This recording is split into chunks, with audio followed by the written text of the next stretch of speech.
Baahubali 2 the conclusion cinema ప్రపంచవ్యాప్తంగా విడుదలైంది. ప్రేక్షకులు east or west, Baahubali is best అనేంతగా భారతదేశం మొత్తం ఈ చిత్రానికి బ్రహ్మరథం పడుతున్నారు.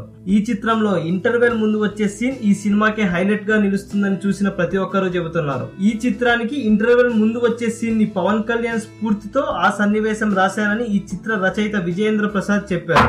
ఈ చిత్రంలో ఇంటర్వెల్ సీన్ ఎలా ఉండాలి అని చాలా రకాలుగా ఆలోచించారట. బల్లాల దేవుడికి రాజుగా పట్టాభిషేకం జరిగినా అంత సంతృప్తిగా ఉండడు అనేది మేము అనుకున్న కాన్సెప్ట్ అని చెప్పుకొచ్చారు. కానీ దీనిని ఎలా తెరపై చూపించాలి అని అనుకుంటున్న సందర్భంలో ఎందుకో అప్పుడే టీవీ ఆన్ చేశారట విజయేంద్ర ప్రసాద్. ఏదో ఆడియో ఫంక్షన్ జరుగుతోందట. పవన్ కళ్యాణ్ ఆ వేడుకలో లేడు, కానీ పవన్ కళ్యాణ్ పేరు వినపడగానే ఆ ప్రదేశం మొత్తం పవన్ కళ్యాణ్ పేరుతో దద్దరిల్లిపోయింది. ఓ 5 నిమిషాలు ఎవరు ఏమీ మాట్లాడలేని పరిస్థితి. ఇది చూసి వేదిక పైన ఉన్న ఎవరైనా కొద్దిగా అసూయ పడాల్సిందే.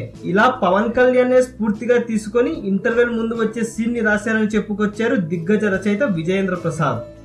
ఈ వీడియో కనుక మీకు నచ్చినట్లయితే లైక్ చేయండి, కుదిరితే షేర్ చేయండి. ఛానల్ ని సబ్స్క్రైబ్ చేయడం మాత్రం మర్చిపోకండి. మరిన్ని ఇంట్రెస్టింగ్ అప్డేట్స్ తో మీ ముందుకు వస్తాము.